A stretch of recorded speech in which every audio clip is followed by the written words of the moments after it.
नमस्कार, स्वागत है आपका विराट 24 न्यूज में। मैं आपके साथ आदर्श। मध्य प्रदेश में 16वीं विधानसभा का सत्र शुरू हुआ। नए विधानसभा अध्यक्ष के रूप में नरेंद्र सिंह तोमर निर्वाचित हो गए। राज्यपाल के अभिभाषण के दौरान सिमरिया विधायक जो कि कांग्रेस से चुने गए हैं अभय मिश्रा को बोलने का मौका मिला, जिसमें उन्होंने सदन में सत्ता को आड़े हाथों लिया। उन्होंने कहा कि मैं अपने विचार रख रहा हूं, मैं यहाँ किसी की आलोचना नहीं कर रहा। उन्होंने कहा कि मेरा यह कहना है कि पिछले जो 20 वर्ष बीते हैं, वर्ष 2001 के बाद इसमें पूरी दुनिया दौड़ी है और चीजें बहुत ही तेजी से बदली हैं। एक वर्ष 1947 से 2000 तक का समय था और फिर वर्ष 2001 के बाद का जो समय है इसमें काफी परिवर्तन आया है। साथ ही उन्होंने कहा कि यह मानता हूं कि मध्य प्रदेश में भी सड़कों का, नहरों का जो मूलभूत संरचनाओं का काम है, हम यह नहीं कहते हैं कि नहीं हुआ है। इसके पूर्व भी जो सरकारें थी उन्होंने भी काम किया है और इधर भी काम हुआ है। वहीं पर अध्यक्ष को संबोधित करते हुए उन्होंने आगे कहा कि मेरी मूल बात यह है कि हम आज उस सरकार से बात कर रहे हैं जो इस प्रदेश में विगत 20 वर्षों से लगातार काबिज है।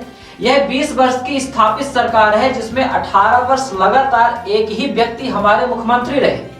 मैं यह समझ जाना चाहता हूं कि इन 18 वर्षों में प्रारंभ जो हुआ, जो हमारी लाडली लक्ष्मी पैदा हुई थी, जिसका जन्म तब हुआ था, आज उसकी भी लाडली लक्ष्मी का जन्म हो गया है। प्रारंभ की लाडली लक्ष्मी का पिता मजदूरी करता था, वह लाडली लक्ष्मी भी मजदूरी कर रही है और आज उसकी बच्ची भी मजदूरी कर रही है। किसान किसी तरह से अपना जीवन यापन कर रहा है, बच्चों को पढ़ा रहा है। वह आज भी एक कार खरीदने की हैसियत में नहीं है। आज भी जब उसकी बिटिया की शादी होती है तो उसको जमीन का एक टुकड़ा बेचना ही बेचना है। अगर चुनाव जीत लेना हमारे विकास का मापदंड है तो निश्चित रूप से हम कह सकते हैं कि भारतीय जनता पार्टी ने बहुत विकास किया है, क्योंकि वह बार बार चुनाव जीत रही है। आखिर जनता वोट दे रही है। साथ ही उन्होंने कहा कि दूसरा मेरा यह कहना है कि यदि सड़क बना देना, भवन बना देना, अधोसंरचना का विकास ही सब कुछ है और जीवन स्तर में कोई परिवर्तन नहीं है, तो वह भी प्रदेश की 80% आबादी वाली जनता का जो किसान है, मजदूर है, गरीब है, तो फिर मैं यह कहना चाहता हूं कि हम असली विकास से अभी भी कोसों दूर है। इसके अतिरिक्त उन्होंने कहा कि वर्ष 2023 में हमारा जो प्रति व्यक्ति कर्ज था वह 3,300 रुपए था, आज वह बढ़कर 44,000 रुपए हो गया है। आज डबल इंजन सरकार की बार बार बात आती है। जब यह डबल इंजन की सरकार आई उस समय हमारा कर्ज 11,000 रुपए प्रति व्यक्ति था। साथ ही उन्होंने कहा कि 10 वर्ष पूर्व मोदी जी की केंद्र में सरकार आने के बाद यह कर्ज 11,000 रुपए से बढ़कर 44,000 रुपए कैसे हो गया। डबल इंजन सरकार है तो यह कर्ज क्यों बढ़ता जा रहा है। उन्होंने सदन में डबल इंजन सरकार को भी आड़े हाथों लिया है। सत्ता पक्ष को आड़े हाथों में लेते हुए कहा कि एक अच्छी बात यह है कि इसमें जो जमीनें बिकी हैं वह बहुत अच्छे दामों बिकी हैं।